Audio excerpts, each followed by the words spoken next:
Pocket FM पर RJ Honey है आपके साथ और कहानी चल रही है अदिति एक अनोखी प्यार की कहानी। अभी तक तो बहुत सारी चीजें अनोखी हुई है बट इससे कहीं ज्यादा अनोखा होना बाकी है। तो चलिए आपको लेकर चलती हूँ अगले एपिसोड की ओर।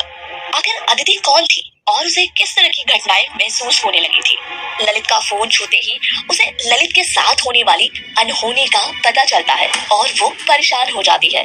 उसे समझ नहीं आ रहा कि वो ललित को अभी घर से जाने से रोके कैसे। पहली बार तो उसे प्यार का एहसास हुआ था। वो अपने प्यार को किसी भी कीमत पर खोना नहीं चाहती थी। अदिति अपने प्यार को हर हाल में हर मुसीबत से बचाना चाहती थी। इसीलिए उसने ललित को हर कीमत पर बाहर जाने से रोकना था। मन ही मन उसने सोच लिया था कि और किस तरह से उसे रोकना है। ललित चाय लेकर आता है और अदिति को वहाँ ना पाकर आवाज लगाता है, अदिति अदिति कहाँ हो? तुम तो हमेशा जब देखो तब गायब ही हो जाती हो। पता नहीं मुझे परेशान करने की आदत तुम्हारी कब जाएगी। तभी कमरे से गाने की आवाज आती है और भीनी भीनी सी खुशबू फैलने लगती है।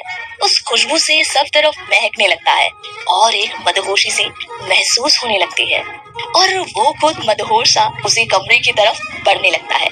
जैसे ही वो कमरे का दरवाजा पूरा खोलता है तो पूरा कमरा जगमग रोशनी से नहाया सा लगता है और अदिति काले रंग की शिफॉन की प्लेन साड़ी में नृत्य की मुद्रा में खड़ी होती है। गोरा गोरा उसका बदन काले रंग की साड़ी में कयामत लग रहा था।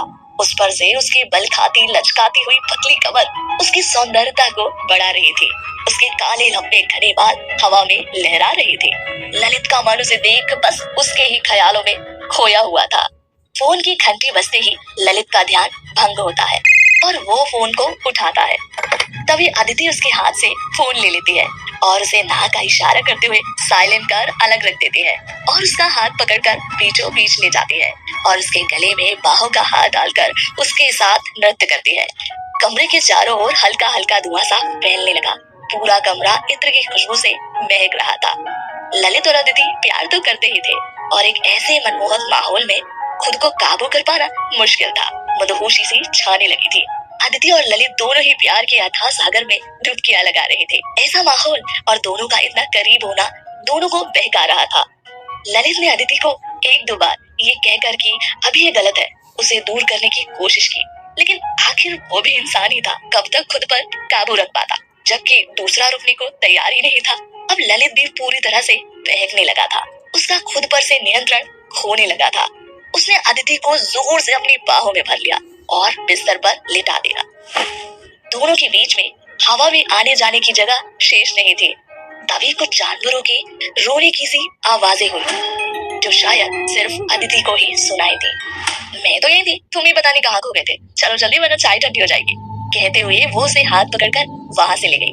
उस रात अदिति की आंखों में नींद नहीं थी। वो बार बार यही सोच रही थी कि आज ललित के सामने उसकी थोड़ी सी सच्चाई आ गई थी। क्या ये सही किया? जिससे प्यार करते हैं क्या उससे अपनी सच्चाई छुपाना ठीक था? क्या उसे अपने बारे में सब कुछ सच सच बता देना चाहिए? यही सब सोचते सोचते उसने फैसला कर लिया। अब वो ललित से अपने बारे में सब कुछ बता देगी। अगर उसने मुझे स्वीकार किया तो ठीक, नहीं तो मैं उसकी जिंदगी से हमेशा के लिए चली जाऊंगी। ललित मुझे जो भी सजा देगा मुझे मंजूर है, लेकिन अब कुछ भी नहीं छुपाऊंगी, चाहे जो भी अंजाम हो। मैंने ललित से सच्चा प्यार किया है और उसकी खुशी के लिए सब कुछ करूंगी। सुबह होती ही मैं अपने बारे में सब कुछ बता दूंगी। सोचते सोचते अदिति सो गई। सो गाइस, अदिति की ना बहुत सारे सीक्रेट आपके सामने आ रहे हैं। चलिए मेरे साथ आप भी कल सुबह का इंतजार कीजिए। आखिर अदिति ललित को सब कुछ बताती है या नहीं।